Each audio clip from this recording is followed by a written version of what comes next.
Shalom saudara, pernahkah saudara berpikir mengapa berbagai masalah terjadi dalam hidup saudara? Jika saat ini saudara sedang menghadapi berbagai pergumulan, ingatlah bahwa semua orang yang masih hidup di dunia ini tidak bisa lepas dari berbagai permasalahan dan kesulitan. Kabar baiknya, sebagai orang percaya, kita memiliki pengharapan bahwa Tuhan selalu menyertai dalam setiap kondisi yang kita hadapi. Dan segala sesuatu yang terjadi pasti mendatangkan kebaikan bagi orang-orang yang mengasihi Dia. Dalam Voice of Pentecost kali ini, kita akan belajar memahami apa sih maksud Tuhan mengenai ujian, godaan, dan teguran yang dialami orang percaya. Tuhan Yesus berkata dalam Yohanes 16 ayat 33, "Semua ini kukatakan kepadamu supaya kamu beroleh damai sejahtera dalam Aku. Dalam dunia kamu menderita penganiayaan, tapi kuatkanlah hatimu, Aku telah mengalahkan dunia." Dalam ayat ini, Tuhan memberitahukan kepada murid-muridnya bahwa orang Kristen pun tidak bebas dari penganiayaan dan berbagai kesulitan hidup. Dalam Alkitab, ada 3 macam pencobaan berdasarkan tujuan dan sumbernya. Pertama, pencobaan untuk menguji dan memurnikan. Tuhan mengizinkan orang-orang saleh dalam Alkitab untuk mengalami ujian dan pemurnian dalam hidupnya. Contohnya Ayub, yang merasa telah mengenal Tuhan lewat kehidupan yang diberkati. Tuhan kemudian memurnikan Ayub lewat pencobaan berupa kesulitan dan permasalahan. Namun sesungguhnya, ujian yang lebih berat terjadi ketika orang diberikan kesuksesan dan berkat oleh Tuhan, seperti dalam kisah Salomo.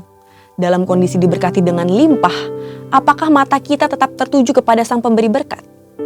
Apakah Tuhan tetap menjadi kesukaan kita di atas segalanya? Dalam menghadapi pencobaan yang seperti ini, bagaimana seharusnya respon kita?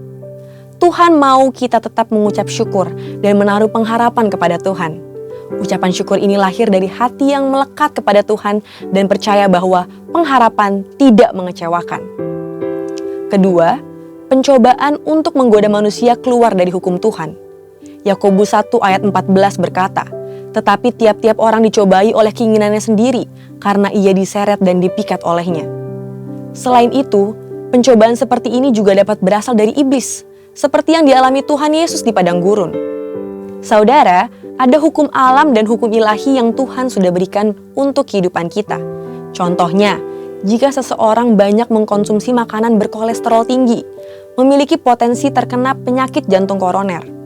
Jika seseorang tergiur ingin cepat kaya dan melakukan korupsi, maka akan tertangkap oleh KPK. Jika seseorang terpikat oleh investasi bodong karena dijanjikan keuntungan yang tidak masuk akal, maka akan mengalami kerugian. Apabila kita mengalami pencobaan seperti ini, kita harus meresponi dengan berbalik kepada Allah, lewat pertobatan dan kehidupan baru sebagai manusia rohani dan juga lawan dan perangi iblis yang mencoba mengambil keuntungan dari pencobaan ini. Sumber kemenangan kita adalah Yesus, yang tertulis dalam Ibrani 2 ayat 18. Karena ia sendiri telah menderita karena pencobaan, maka ia dapat menolong mereka yang dicobai. Ketiga, pencobaan untuk menegur manusia. Saudara terkasih, Tuhan selalu ingin membawa anak-anaknya ke jalan yang benar. Untuk itu, Tuhan perlu menegur dan menghajar kita lewat pencobaan yang tidak mengenakan seperti yang dikatakan dalam Ibrani 12 ayat 5-8. Dan sudah lupakah kamu akan nasihat yang berbicara kepada kamu seperti kepada anak-anak?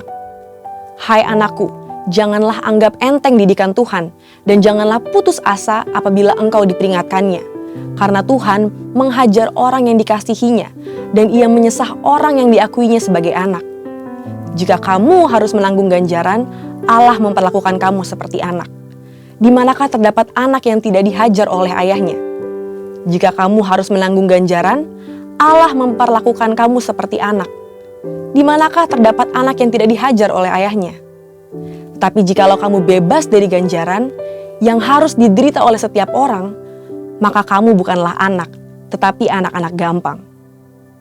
Imam Zakaria sempat ditegur Tuhan karena ketidakpercayaannya dan menjadi bisu. Namun, pencobaan ini tidak membuat Zakaria keluar dari rencana Tuhan. Saat tiba waktunya, ia taat melakukan apa yang diperintahkan Tuhan. Zakaria dipulihkan, bahkan dipenuhi Roh Kudus untuk menubuatkan keselamatan dalam Kristus. Bagaimana seharusnya respon kita terhadap pencobaan seperti ini? Pertama, sadarilah bahwa hajaran itu menandakan bahwa kita dikasihi oleh Tuhan. Kedua, biarlah duka cita yang terjadi karena hajaran Allah berujung pada pertobatan dan menghasilkan buah kebenaran. Saudara, respon kita terhadap pencobaan bukan bergantung pada kemampuan kita, melainkan pada kesetiaan Allah. Karena kesetiaannya, pencobaan yang kita alami tidak akan melampaui batas kekuatan kita. Dan Ia akan selalu memberikan kepada kita jalan keluar, sehingga kita dapat menanggungnya. Mari, jadilah pemenang atas segala pencobaan yang kita hadapi. Untuk penjelasan lebih lengkap dari tim teologi kami, silakan klik link yang ada di atas atau scan QR Code yang tersedia. Tuhan Yesus memberkati. Telah kulihat kebaikan-Mu yang tak pernah habis di hidupku. Ku berjuang sampai akhirnya Kau dapati aku tetap. Beri kemuliaan yang terbaik bagi nama Yesus. Selidiki aku Tuhan, Tuhan yang tahu setiap kami. Haleluya.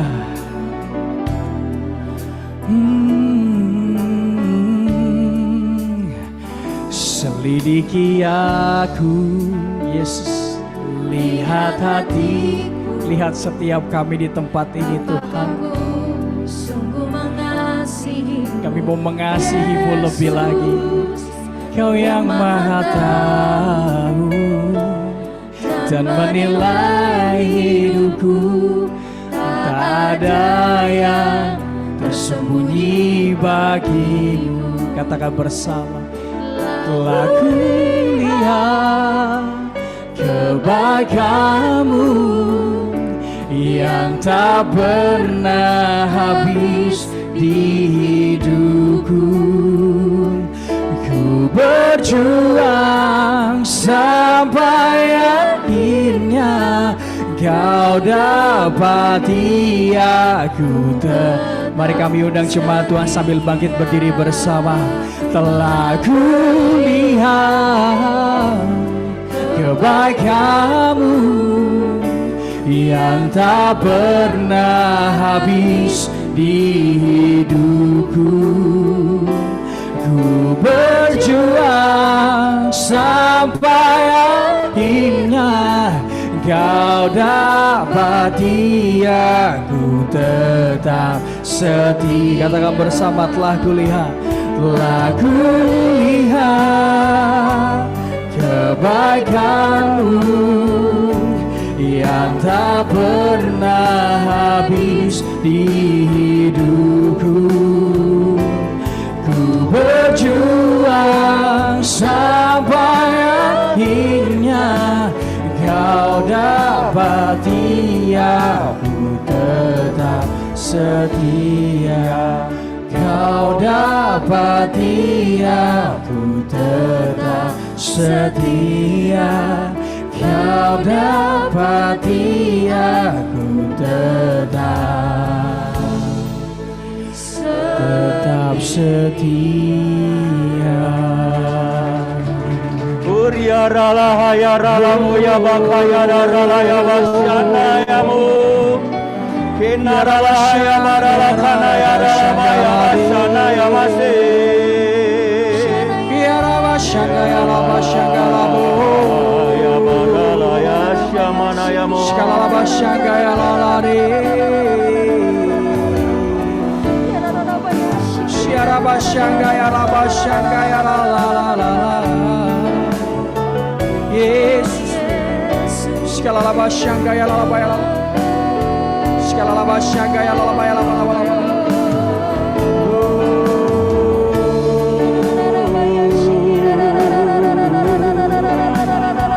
Yesus Tuhan,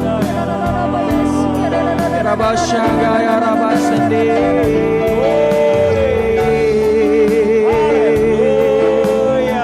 Ya Rabba shanga ya Rabba shanga.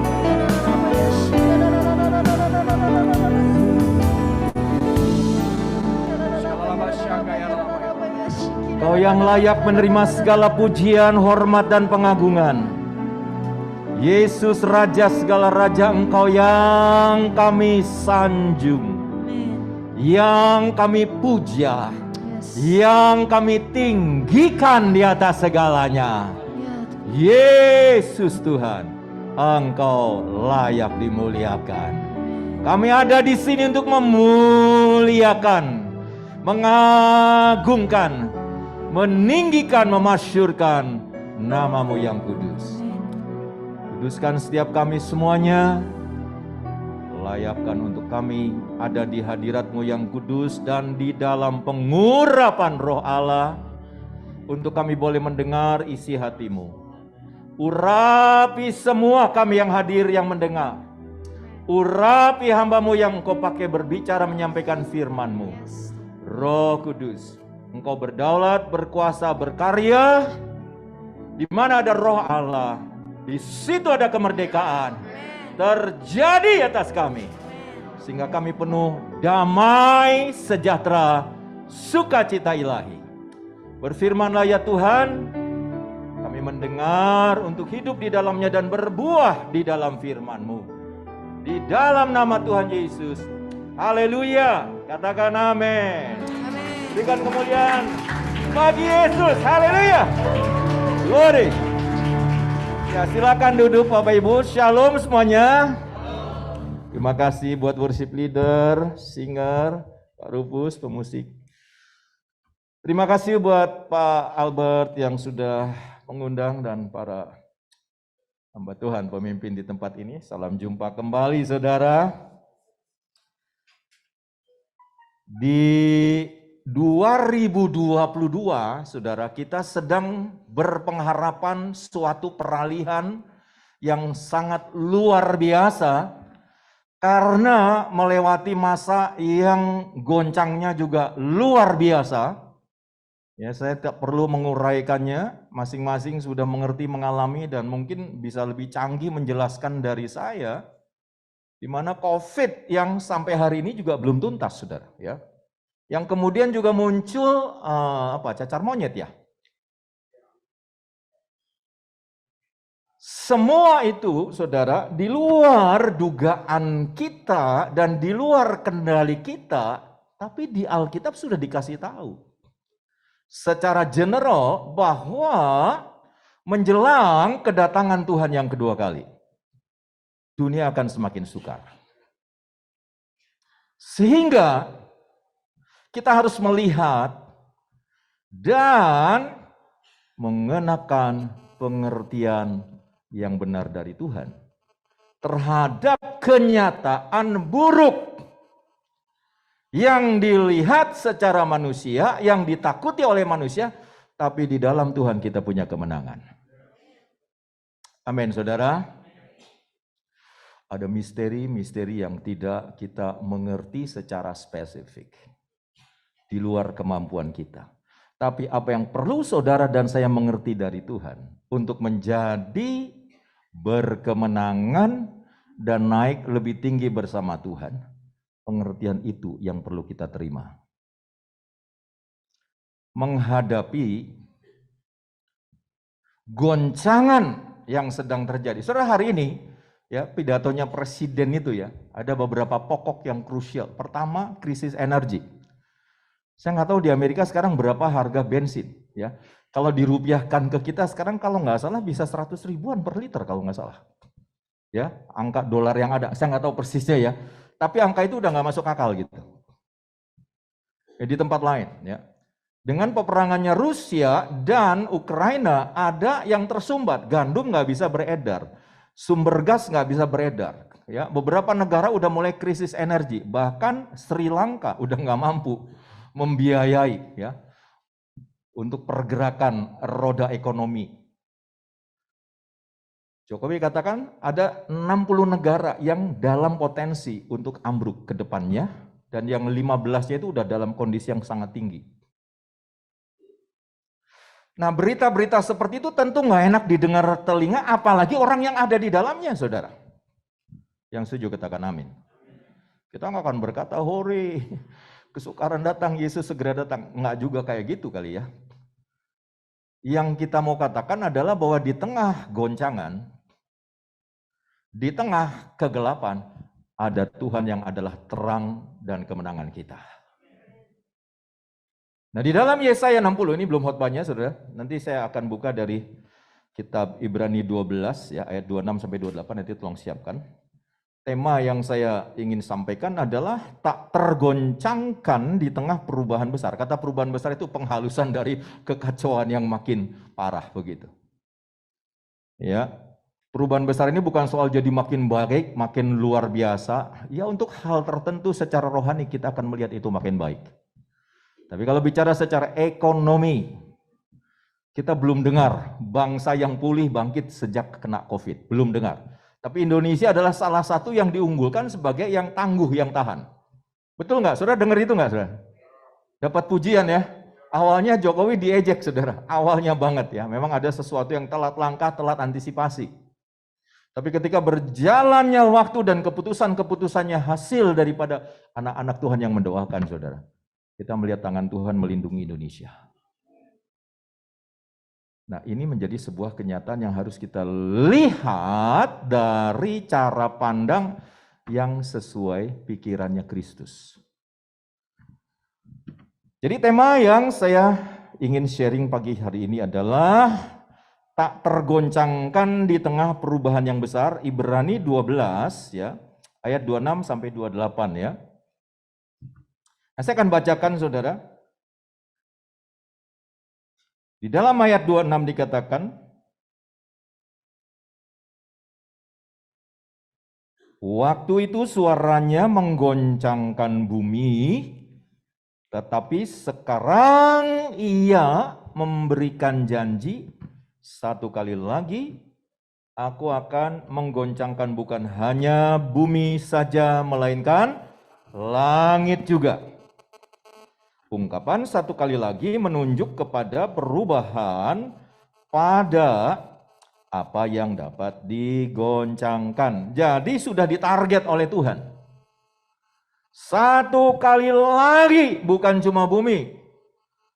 Langit dan bumi digoncangkan. Itu ada target. Kalau panah itu Saudara, memanah itu ada titik sasarannya. Targetnya apa? Supaya yang harus runtuh itu segera runtuh, hasilnya yang tak tergoncang itu tegak, kokoh, tak tergoyahkan.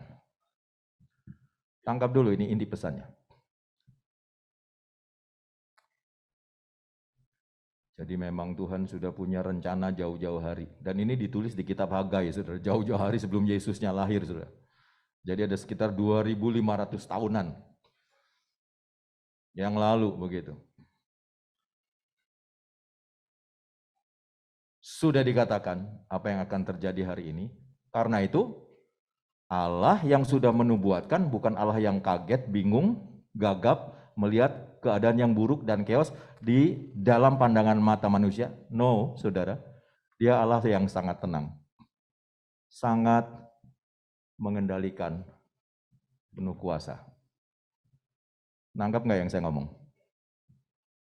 2000 tahunan lalu udah tahu bahwa yang hari ini terjadi itu, yang hari ini kita bilang mengerikan, menakutkan atau apapun namanya yang mengkhawatirkan, Tuhan udah tahu duluan. Tapi dibalik dari apa yang dia tahu, dia sudah punya rencana master plan sorga untuk terjadi atas saudara dan saya. Menjadi manusia unggul yang tak tergoncangkan oleh keadaan yang bergejolak. Sampai sini mengerti, katakan amin. Saya kurang nangkep nih. Anda mendengar gini nih rasanya pressure, menakutkan atau ada pengharapan yang pasti? Ada pengharapan yang pasti, Saudara. Karena saya berjalan dengan Bapakku yang mengenali aku sebagai anaknya, son and daughter of God. Anak laki-laki, anak perempuan Allah yang secara pribadi Tuhan tuh kenal dan panggil nama saya dan mengerti isi hati saya. Yang setuju katakan amin. Saya lanjut dulu.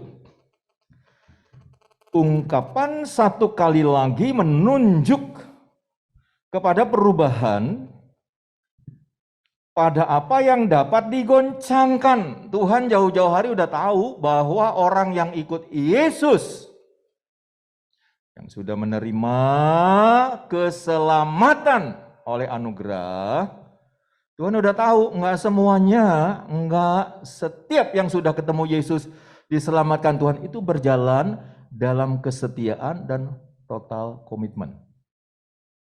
Sepenuh hati berkomitmen kepada Tuhan. Di dalam perjalanannya mengikut Tuhan. Ternyata saudara, enggak semua orang hatinya melekat kepada Tuhan. Enggak semua orang pikirannya adalah selaras dengan pikiran Kristus. Dan ini masalah buat Tuhan. Dan ini bikin masalah buat gereja. Kenapa? Karena orang-orang yang ikut Tuhan, kita akan bilang dia saudara kita, udah pasti saudara kita. Tapi begitu dia itu mengenakan pikiran duniawi. Nah, kitab 1 Korintus 2 dan 1 Korintus 3 itu sebuah pergulatan rohani Rasul Paulus di tengah gereja Korintus, saudara, yang penuh dengan karunia-karunia roh, yang penuh dengan pengalaman-pengalaman supranatural, tapi kelakuannya duniawi. Karena di situ terjadi perpecahan, ada kelompok Paulus, kelompok Apolos, kelompok Kefas, begitu ya. Terjadi perpecahan dan saling membanggakan diri, lalu yang konyolnya saudara, dosa, kecemaran, kenajisan yang tidak terjadi di kalangan-kalangan yang lain secara umum, malahan terjadi di Korintus, yaitu apa? Seorang anak meniduri istri bapaknya, saudara. Gila nggak? Dan itu ditulis di Alkitab, saudara. Kok bisa ya? Di tengah-tengah karya roh Allah begitu luar biasa. Karunia-karunia, mujizat-mujizat, hikmat dan perbuatan ajaib Tuhan luar biasa di Korintus. Pada saat yang sama terjadi kejadian yang mengerikan. Itu 2000 tahun lalu loh. Di mana nilai moral sebenarnya masih tinggi luhur, belum kayak sekarang. Apalagi hari ini, saudara. Di mana moral menjadi rusak, di mana teknologi, sistem informasi sudah mengacak-acak pola pikir dan nilai. Sehingga kebenaran itu sekarang menjadi absurd, menjadi sangat semu. Bahkan di Amerika, di Kanada, seseorang tuh nggak boleh menyebut kamu itu anak laki. Mau dia itu lahir sebagai seorang pria atau wanita, nggak boleh disebut laki atau pria. Biarkan dia memilih dia itu laki atau perempuan.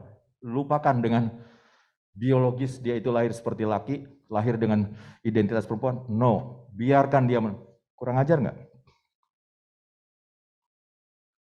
Seseorang boleh memilih gendernya sendiri, terserah maunya sendiri. Nah itu kan pemberontakan yang luar biasa kepada Tuhan. Ini udah terjadi, udah dengar cerita itu saudara? Ya, sebagian yang connect di Zoom gitu ya, hamba-hamba Tuhan dari Amerika. Yang namanya pendeta, bishop, bukan cuma pendeta, membawahi. Yang tadinya dia memimpin sebuah gereja dengan punya keluarga, sekarang dia jadi istri seorang laki-laki yang lain. Dan itu disampaikan secara gamblang oleh hamba Tuhan yang ada di sana. Episkopal, saudara. Ya. Gereja Episkopal, bishopnya itu sekarang dia punya istri, punya anak, tapi sekarang jadi istri dari gay yang lain. Mengerikan nggak? Pada situasi seperti ini, maka tidak heran Tuhan harus menggoncangkan apa yang harus runtuh. Yang setuju katakan amin. Kenapa? Supaya tinggal tetap.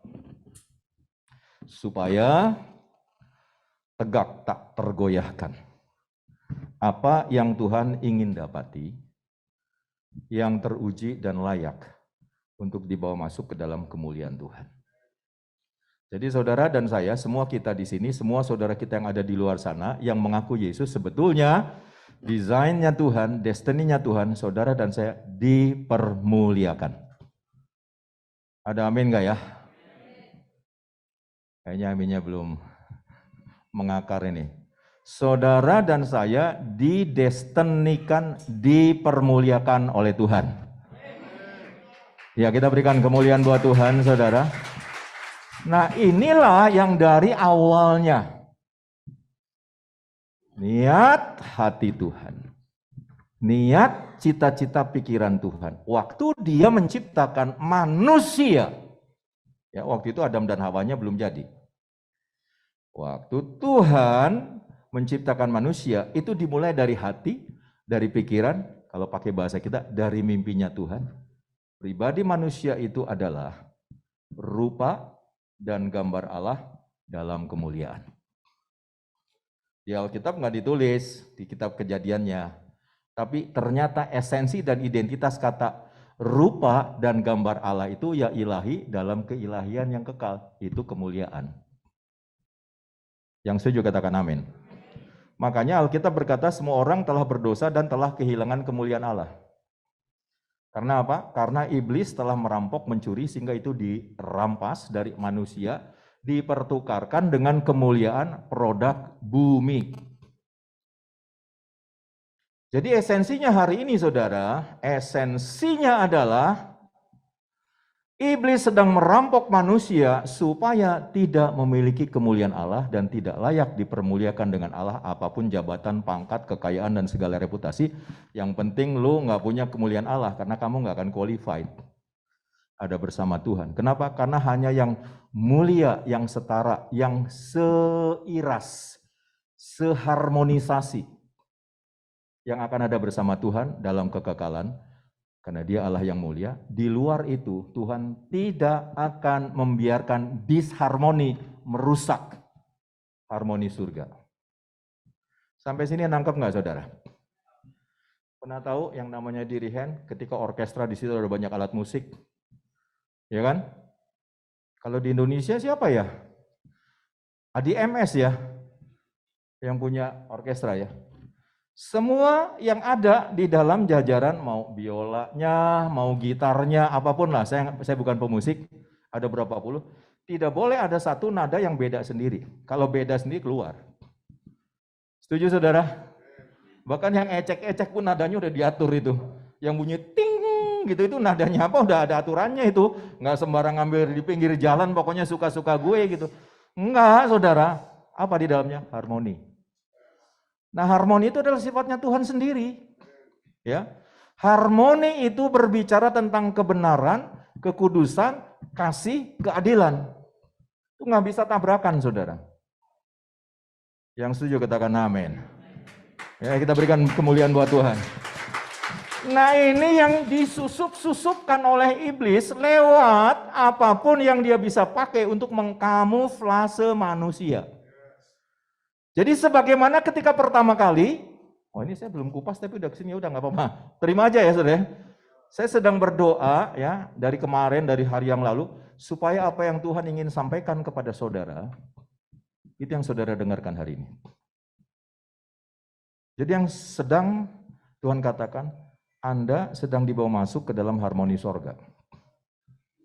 Tangkap itu. Hasilnya apa? Pikiran kita selaras pikiran Kristus. Hasilnya apa? Hati kita akan selalu menginginkan yang ada di hatinya Tuhan. Hasilnya apa? Kehidupan yang dari kita memancar keluar adalah hidup Yesus, rupa dan gambar Kristus. Sehingga pada waktu hari Tuhan datang menyebut kita, dia mengenali kita adalah orang-orang yang serupa dan segambar dengan dia. Nah itu namanya harmoni, yang setuju katakan amin. Harmoni dan keserupaan itu nggak bisa dipisahkan. Ya, kalau satu gitar, satu piano, satunya cello, satunya bunyi nada C.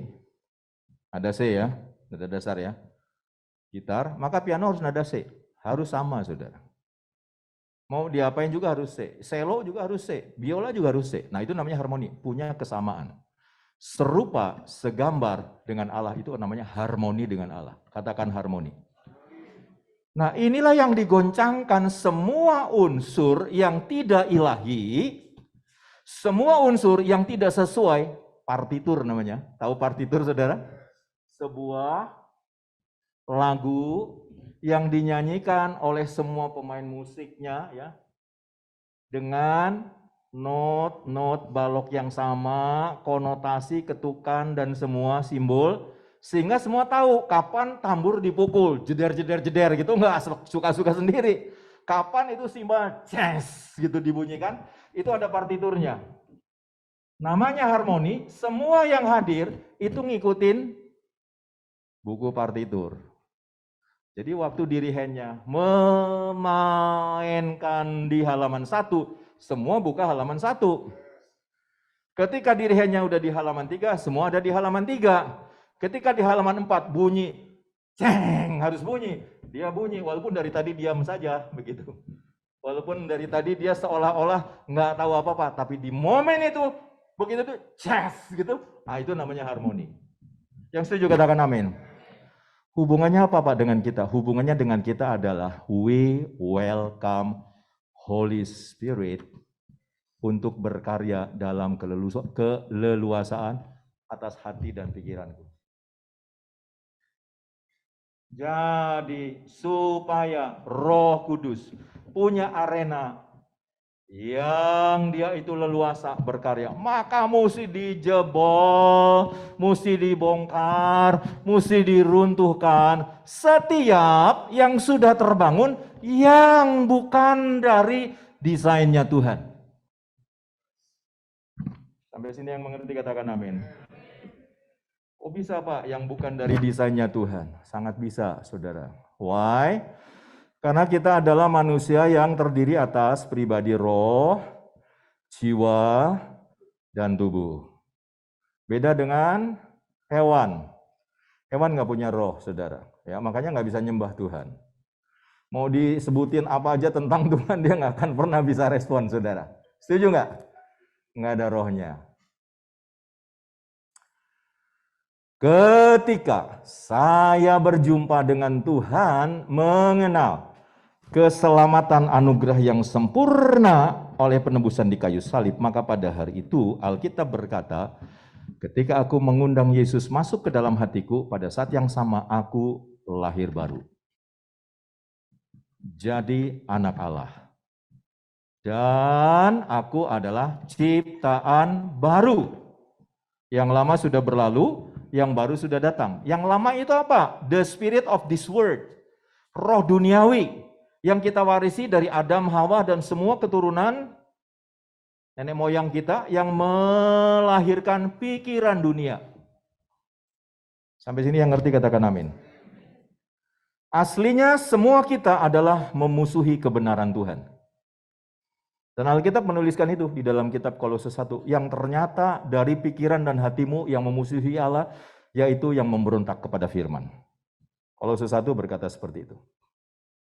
Ya nanti bisa buka sendiri Kolose 1 ya, saya nggak angkat. Saya mau memberitahukan bahwa aslinya pikiran saya natural yang saya warisi dari papa mama, dari om tante, dari guru, dari teman, aslinya berlawanan dengan Tuhan. Makanya dikatakan roh penurut daging lemah. Nah, kata lemah itu di bagian lain, ya itu di Getsemani kan, diajak doa nggak mau doa, dia malah tidur. Di bagian lain, keinginan roh adalah taat kepada Allah, keinginan daging adalah melawan Tuhan. Galatia 5. Alkitab mengatakan, maksudku hiduplah oleh roh, maka kamu tidak akan menuruti keinginan daging. Karena keinginan roh adalah damai dan sejahtera. Keinginan daging adalah berlawanan dengan roh Allah. Makanya kamu selalu tidak melakukan kehendak Allah. Gitu firman Tuhan ngomongnya. Betul?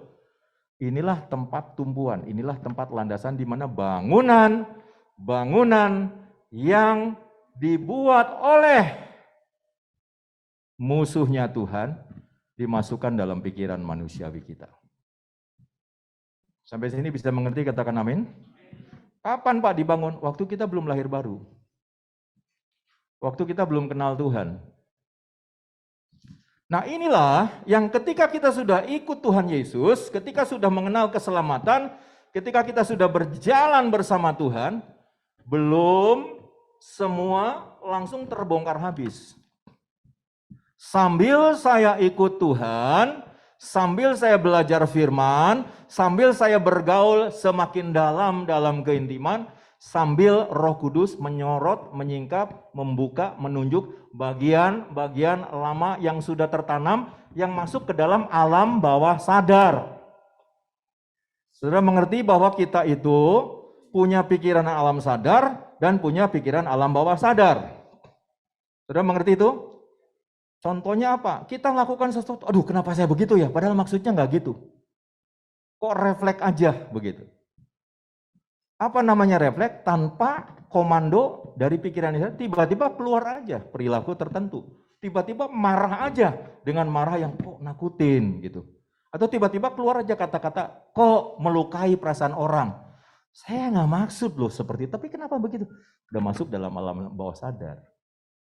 Ya, orang yang ketika terpojok nggak sempat mikir, nggak sempat berkalkulasi, dihentak sedemikian lalu muncul satu reaksi. Nah, reaksi itu namanya alam bawah sadar.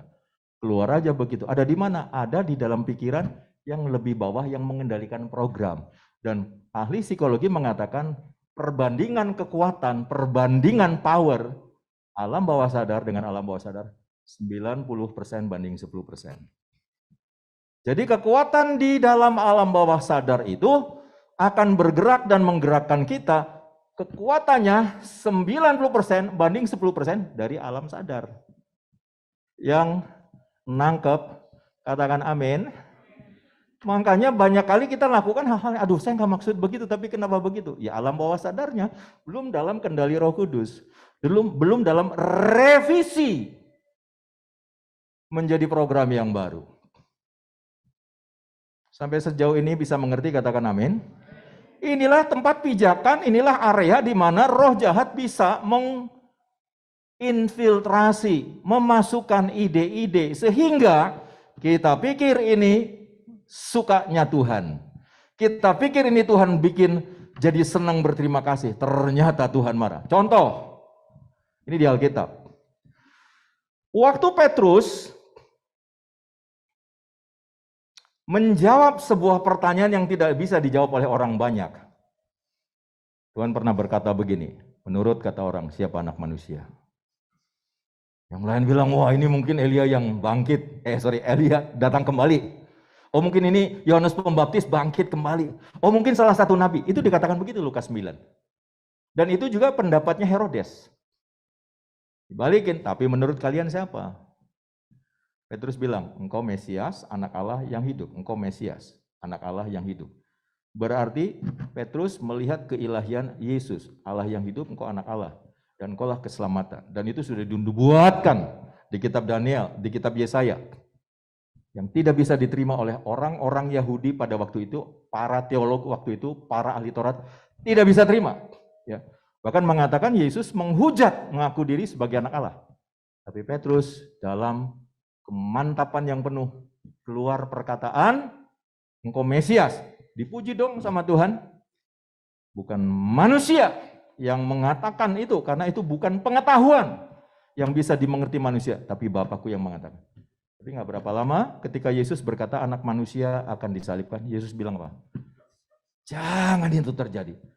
Petrus pikir dia berjasa. Nah itulah pikiran yang tidak sama dengan pikiran Allah. Enyahlah engkau iblis, engkau batu sandungan. Dihardik loh di iblis-iblis. Itu contoh ketika kita tidak harmoni dengan Tuhan. Yang mengerti katakan amin. Nah saya tidak mau membuat complicated Pak, banyak banget kalau gitu kerumitan yang bikin kita gagal ya. Saya sedang memberitahukan mengapa perlu digoncang. Supaya landasan dan pijakan dari manusia lama runtuh, saudara. Sampai sini bisa mengerti, katakan amin. Tanpa adanya goncangan, kesombongan kita, merasa diri pintar, merasa diri mampu, merasa diri benar, merasa diri lebih dari yang lain, nggak otomatis hilang, saudara. Dan itu menjadi tempat di mana hinggapnya tipu daya iblis. Di tempat ada kesombongan, iblis punya tempat mencelok untuk menyampaikan ide-ide. Kamu tuh bener loh, dia yang salah. Kamu tuh hebat loh, dia yang memble. Kamu itu orang yang luar biasa. Tuh lihat, sedemikian hebat. Padahal dia udah mulai menceng, saudara. Karena fokusnya udah dirinya sendiri, fokusnya udah berkat, fokusnya udah saya dipakai luar biasa. Padahal dia sudah mulai menghakimi orang lain, mulai memanipulasi untuk keuntungannya sendiri. Tapi dia tidak merasa saya orang diberkati. Bisa gitu nggak, saudara? Dan itu yang bikin orang bisa binasa. Dan Tuhan tidak rela. Karena saudara dan saya itu mahal harganya. Saudara dan saya itu sangat berharga bagi Tuhan. Seharga apa? Seharga nyawa Tuhan Yesus.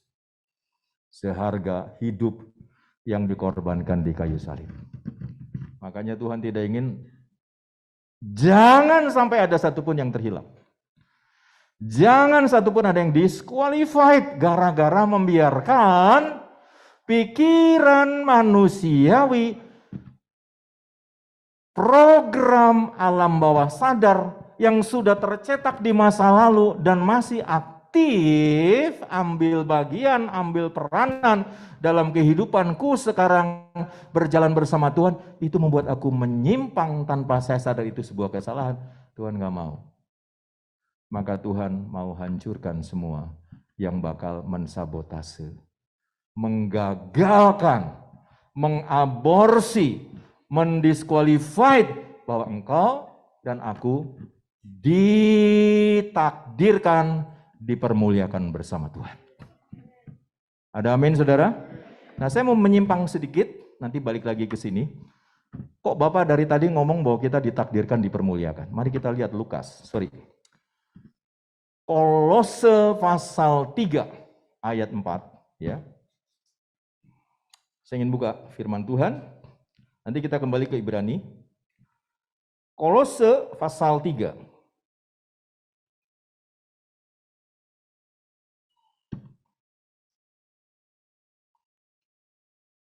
Tolong di display juga.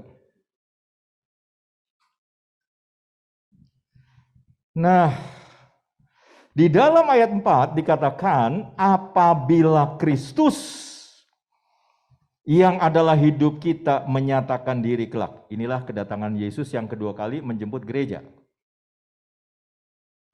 Apabila Kristus datang kembali kedua kali menjemput gereja, menyatakan diri kelak, kamu pun akan menyatakan diri bersama dengan Dia dalam ini dia. Ini sudah menjadi ketetapan ilahi. Ini sudah menjadi desain, menjadi master plan. Saudara dan saya adalah anak raja segala raja. Ada amin enggak? Yang bener Pak, kok kayaknya enggak kayak anak raja sih.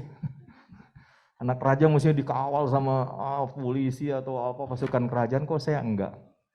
Raja sorga beda dengan raja di dunia. Saudara. Karena kerajaan sorga bukan hal yang nampak secara mata, tapi esensinya lebih kekal, valid dibanding yang dari dunia. Amin, saudara. Apabila Kristus yang adalah hidup kita menyatakan diri pada hari kedatangannya yang kedua kali, kamu pun akan menyatakan diri bersama dengan Dia dalam kemuliaan. Kata menyatakan diri dalam kemuliaan, kata kemuliaan yang ada pada Yesus identik dengan Dia menjadi raja, saudara. Halo? Kalau kita hari ini berbicara mulia, siapa sih orang mulia hari ini? Pasti orang yang berpangkat tinggi. Mulia enggak? Mulia. Presiden. Yang mulia, presiden. Begitu kan kalau pidato. Betul enggak? Setuju, saudara? Yang dimuliakan orang banyak tuh orang kaya. Bill Gates misalnya. Atau siapa? Bezos ya. Ya itulah pokoknya. Yang punya Facebook, yang punya Elon Musk gitu, itu dimuliakan nggak? Pasti dimuliakan kalau dia hadir, dia nggak mungkin jalan sendirian, disediain tempat ya. Presiden-presiden dimuliakan. Jadi kata mulia itu berkorelasi dengan tahta, kekayaan, kekuasaan, nama besar. Setuju nggak saudara? Amin. Jadi kalau Yesus itu mulia dan membawa kita masuk bersamanya, ambil bagian bersamanya dalam kemuliaan, itu korelasinya kita pun mendapat bagian tahta. Ada amin enggak? Pak, kayaknya ketinggian Pak untuk bertahta. Hidup sehari-hari aja udah susah Pak. Boro-boro mikirin tahta. Tapi kalau memang itu rencananya Tuhan, kita enggak pusing, kita susah atau kita senang. Itu rencananya Tuhan. Contoh, saat Lady Di, almarhum ya, menikah dengan Pangeran Charles, melahirkan Pangeran Harry, ada dua ya, satu Harry, satu siapa ya? William ya, itu anak bayi yang baru lahir itu nggak tahu menahu, tapi dia sudah ditentukan untuk bertahta. Setuju nggak? Halo? Karena mewarisi darah kerajaan. Nah, saudara dan saya lahir baru dari Allah oleh Roh Kudus, mewarisi DNA kerajaan Allah. Ya, kita berikan kemuliaan buat Tuhan. Maka saya mau baca di dalam kitab Wahyu, ya, ini dulu supaya kita balik ke Ibrani tadi dalam persepsi yang baru. Sambil saya lihat ini jam 11.18. Pak, tolong ingatkan ini berarti jam berapa, Pak? 10 menit lagi. 15 menit lagi. Ingatkan 10 menit, ingatkan untuk 5 minute terakhir closing statement. Saya masih ada 10 menit sebelum closing statement. No. Kita ke Wahyu dulu, nanti back ke Ibrani. Kitab Wahyu pasal 2, Saudara, ya. Ini kata kemuliaan. Pasal 2 ayat 26, Saudara. Perhatikan, ini perkataan Tuhan bagi kita semua, karena digunakan kata barang siapa. Barang siapa itu artinya semua kita yang ada di sini nih, nggak ada kecualinya. Asal lakukan, ya, apa yang Firman katakan. Ibrani, Wahyu 2 ayat 26. Dan barang siapa, artinya Martin Gultom termasuk di dalamnya, Pendeta Albert masuk di dalamnya. Semua kita yang ada, ini ada di sini. Barang siapa menang dan melakukan pekerjaanku sampai kesudahannya, kepadanya akan kukaruniakan kuasa atas bangsa-bangsa, 27. Dan ia akan memerintah mereka dengan tongkat besi, mereka akan diremukan. Maksudnya bangsa-bangsa yang melawan. Seperti tembikar tukang periuk, sama seperti yang kuterima dari Bapakku. Ini berbicara memerintah, ini berbicara tahta, ini berbicara kekuasaan. Inilah kemuliaan. Yang setuju katakan amin. Loh, ini Tuhan yang ngomong dan Tuhan yang punya rencana gitu. Buat kita ketinggian, buat kita kejauhan, buat kita melampaui batasan takaran yang bisa aku tampung hari ini. Ya nggak apa-apa. Nggak apa-apa. Memang Tuhan beyond my mind. Memang Tuhan tuh melampaui batasan pikiran saya. Jadi kalau dia punya rencana besar, ya terserah Tuhan. Apa dia mampu? Ya pasti dia mampu. Masalahnya aku mau setuju nggak dengan dia? Halo, yang mengerti katakan amin. Saudara, yang saya ngomong ini melampaui pikiran kita. Aduh, saya ini boro-boro mikir jadi raja loh. Urusan sehari-hari masih banyak masalah. Bisa gitu kan? Tapi kalau Tuhan yang punya rencana, sama seperti Pangeran Harry, Pangeran William yang masih kecil. Aduh, saya ini masih urusannya mainan. Aku nggak mau mikirin soal tahta, soal negara, soal politik dan sebagainya, kekuasaan dan pertarungan merebut wilayah gitu. Ya nggak apa-apa, masih kecil. Tapi tetap aja desainnya kamu akan bertahta, begitu loh. Yang ngerti katakan amin. Saya mau nanya dulu nih, sebelum saya lebih jauh. Buat saudara, yang saya ngomong realistik nggak? Sesuatu yang real nggak, saudara? Hari ini mungkin kita bilang belum real. Tapi yang real adalah kemenangan setiap hari menghadapi tantangan dan goncangan. Saya sedang menarik kepada master plan-nya Tuhan, lalu balik lagi kepada the reality of life. Reality of life itu apa? Kita tuh bertarung, orang ngejelekin kita, kita benci, sakit hati, dendam, atau mengampuni. Itu the realnya, saudara. Itulah kemenangan. Kalau di zaman Daud digambarkan perangnya lawan Goliat. Anak kecil, belasan tahun, nggak punya pendidikan militer, nggak punya sanggar untuk MMA itu apa tuh? Mixed martial art. Sanggar pelatihan silat atau karate atau judo atau jiu-jitsu, dia nggak pernah ikutan itu. Dia harus berhadapan dengan Goliat. Nah, itu Tuhan punya cara untuk membawa apa yang harus terjadi atas hidup seseorang. Tuhan punya cara untuk membawa sehingga lewat ini dia menjadi raja. Tuhan punya destiny atas Daud untuk jadi raja, walaupun hari itu masih jadi gembala. Nggak mikir bakal bertahta, nggak mikir. Boro-boro mikir jadi raja. Urusan domba belum beres gitu loh. Masih harus berhadapan dengan singa beruang, kan gitu saudara? Nggak nyambung banget. Daud yang urusannya urusan domba, yang dimarah-marahin, dikuya-kuya sama si kakaknya itu, ada Syama, ada Eliab, ada siapa itu. Kamu nih anak bandel nih. Main-main sini pengen lihat perang. Domba diapain? Urusannya masih, tapi di pikiran Allah Daud adalah raja. Maka dia diperhadapkan dengan Goliat, saudara. Nah kita yang realistik, kita akan diperhadapkan dengan masalah. Difitnah orang mungkin kita nggak salah difitnah. Dirugikan orang mungkin kita udah nabur yang baik dibalas dengan yang jahat. Kita akan dendam, benci, sakit hati, atau kita akan berkata, aku tidak akan balas jahat dengan jahat. Aku akan kalahkan kejahatan dengan kebaikan. Sehingga rupa Kristusnya makin muncul. penuh kasih, kerendahan hati, kelembutan hati. Keserupaan Kristusnya makin harmoni, saudara. Nah, itu lewat goncangan. Nggak mungkin kita akan diubah, nggak mungkin kita akan menjadi dewasa, nggak mungkin kita akan disempurnakan, jadi serupa dengan Kristus lewat jalan mulus, baik-baik saja. Nggak mungkin. Tidak akan pernah. Karena daging kita ini kurang ajar, pemberontak. Harus diperhadapkan kepada goncangan, himpitan, bantikan, digerus, digecek, sampai lembut, sampai halus. Barulah muncul keasliannya. Yang setuju katakan amin. Nah, saya masih teruskan dulu Wahyu pasal 3, saudara ya. Berbicara tentang kemuliaan. Ayat 21 berkata begini pasal 3. Naik satu pasal. Barang siapa menang, ia akan kududukan bersama-sama dengan aku di atas tahtaku. Loh, ini Tuhan yang ngomong loh. Kitab Wahyu adalah peristiwa di mana Yesusnya sudah naik ke sorga dan Alkitab berkata Yesus naik ke sorga dan duduk di sebelah kanan Allah dan bertahta dan berkuasa dan memerintah atas segala yang ada dan setiap pemerintah, kekuatan, kekuasaan semua sudah takluk di bawah kaki Tuhan. Dan Yesus yang penuh kuasa itu diberikan kepada jemaat menjadi kepala jemaat yang adalah gerejanya, yang adalah tubuhnya di bumi. Jadi Yesus yang sudah naik ke sorga mengalahkan maut, mengalahkan iblis, mengalahkan kutuk, mengalahkan pemerintahan, kekuatan, kekuasaan, kerajaan, apapun nama yang disebut hari ini dan di dunia yang akan datang, semua sudah takluk di bawah kakinya Tuhan. Dan Yesus yang bertahta itu, Yesus diberikan bagi saudara dan saya menjadi kepala, dan aku menjadi tubuhnya di bumi, menjadi representatif kerajaan sorga. Amin. Kita berikan kemuliaan buat Tuhan. Ini yang Allah rancang buat saudara dan saya. Jadi waktu Tuhan berkata barang siapa menang ia akan kududukan bersama-sama dengan aku di atas tahtaku. Ini bahasa simbolis, saudara. Maksud bahasa simbolis gimana? Bayangkan kalau 1 miliar jadi raja. Saya nggak tahu hari ini ada 7 miliar ya penduduknya. Belum yang lalu-lalu ya. Nanti kalau ada penuaian besar berapa miliar yang dituai. Pada menang. Duduk bersama Yesus dong. Yesus satu raja di satu kursi, 1 miliar duduk, gimana caranya?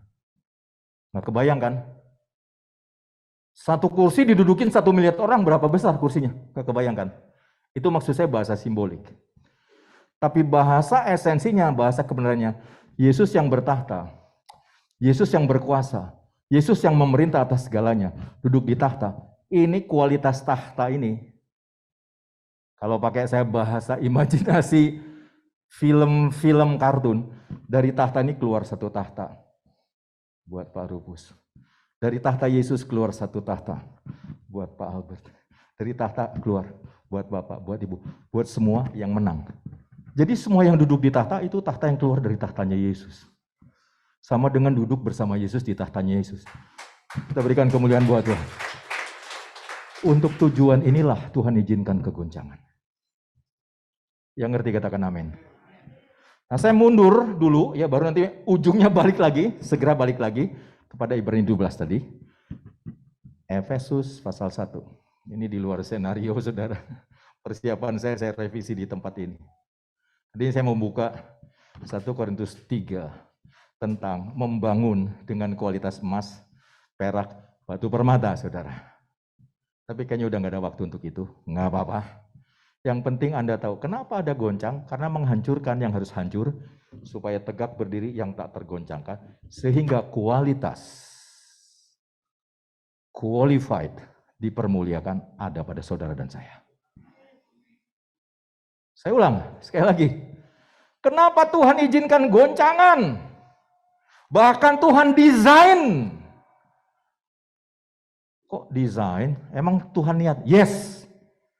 Seorang Ayub yang dikatakan seorang yang saleh, seorang yang jujur, seorang yang takut akan Allah.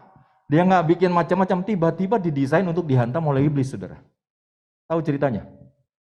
Loh, dia nggak pernah nyolong uang siapapun, nggak pernah merampas istri siapapun, tapi dihajar habis sampai habis hartanya, habis total. Siapa yang punya ide? Tuhan yang punya ide. Kok tahu? Lah iyalah, di Alkitab dikatakan iblis lagi jalan-jalan dipanggil, please. Dari mana? Oh, lagi lihat-lihat bumi dan semua. Terus kamu lihat Ayub nggak? Loh, Tuhan yang nyodorin Ayub loh, saudara. Nangkep nggak? Berarti didesain oleh Tuhan dong. Orang iblis nggak punya ide sampai babak belur. Nah, itu khusus buat Ayub, bukan buat saudara. Tapi buat kita, goncangan Ibrani 12. Saya akan mundur dulu ke Efesus lalu balik ke Ibrani 12. Mari kita lihat Efesus. Pasal 1. Ini fase-fase mengakhiri, saudara. Ayat yang ke-18, Efesus 1. Dikatakan begini, saudara. Ini doa Rasul Paulus. Sesudah di 17-nya berdoa supaya kamu menerima roh hikmat wahyu mengenal Yesus dengan benar. Ayat 18. Dan supaya ia menjadikan mata hatimu terang agar kamu mengerti. Pengharapan apakah yang terkandung dalam panggilannya, betapa kayanya kemuliaan. Betapa kayanya kemuliaan. Bagian yang ditentukannya bagi orang-orang kudus. Makanya hidup kudus dong. Jangan ada kecemaran, jangan ada kenajisan, jangan ada cinta uang, jangan ada pikiran kotor jorok, jangan ada hati benci, iri, dengki, jangan ada dusta, jangan ada kemunafikan. Yang ada apa? Kemurnian, pertobatan, dan keterbukaan kepada Tuhan. Berikan kemuliaan buat Tuhan. Makanya dipakai alat penggoncang, saudara. Dipakai alat penghancur, saudara. Supaya kesombongan, mementingkan diri sendiri, membenarkan diri sendiri, menghakimi orang lain, menggosip orang lain, mengkorek, membongkar-bongkar aib orang lain, itu dihancurkan lewat goncangan, saudara. Sehingga apa? Menjadi kudus. Begitu kudus apa? Menerima bagian kemuliaan. Amin, saudara. Dan kata kemuliaan ini yang merombak kehidupan seorang Saulus yang berubah jadi Paulus yang berkata, apa yang kuanggap hebat dulu, sekarang kuanggap sampah. Itu Filipi 3:8. Yang kuanggap luar biasa dulu, aku buang habis. Dan kuanggap itu kotoran, karena aku mengenal kemuliaan Tuhan. Kata mengenal kemuliaan Tuhan ini mencelikan siapa dirinya sekarang di dalam Tuhan. Tuhan itu maha mulia dan aku dibawa masuk, dipermuliakan bersama Tuhan. Itu yang Kolose 3 ayat 4.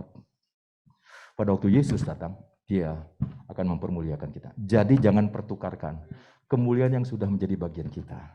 Izinkan Tuhan menghancurkan. Saya tutup di kembali Ibrani 12 hanya untuk membacakannya. Ibrani 12 ayat 27-28. Ungkapan satu kali lagi menunjuk kepada perubahan, kepada kehancuran, ya. Pada apa yang dapat digoncangkan dan harus digoncangkan supaya rontok, karena ia dijadikan, karena peristiwa penggoncangan ini Tuhan rancang supaya tinggal tetap kokoh, tegak, tak tergoyahkan. Apa-apa yang harus berdiri tegak, yaitu kualitas emas murni. Hati yang murni cinta Tuhan, hati yang murni cinta firman, hati yang murni menginginkan dipermuliakan bersama Tuhan. Karena itu warisan yang jauh lebih berharga dari semua yang ada. Amin. Tuhan berkati. Mari kita berdoa sejenak. Roh Kudus, Engkau menolong kami melewati goncangan, melihat apa yang sedang terjadi secara mata sebagai hal yang buruk. Tetapi kami memahami, mengerti itu adalah Tuhan menghancurkan semua yang harus hancur, rontok supaya berdiri tegak. Apa yang murni, yang kudus, yang tak bercelah, yang mengubah hidup kami menjadi serupa dengan Yesus, kembali kepada original design. Aku diciptakan dalam rupa gambar kemuliaan Allah untuk layak dipermuliakan pada hari Yesus datang kembali. Aku dipermuliakan dalam kemuliaannya untuk bertahta karena kemenangan. Materaikan firman ini, hiburkan setiap umatmu sehingga tidak melihat kepada goncangannya, tapi melihat kepada kemuliaan Tuhan, melihat kepada warisan dan original design yang sudah Tuhan tetapkan. Aku adalah anak raja untuk dipermuliakan, mengalami kemuliaan Tuhan, dan tidak menukarkan dengan kemuliaan yang dari dunia, yang fana dan membinasakan. Sebaliknya, tegak, tak tergoyahkan. Sampai hari Tuhan datang kembali, kami menjadi orang yang kudus, murni, benar, dan orang yang berkemenangan bagi kemuliaan-Mu. Di dalam nama Tuhan Yesus. Yes. Haleluya. Katakan amin. Amin. Haleluya. Kita berikan kemuliaan buat Tuhan.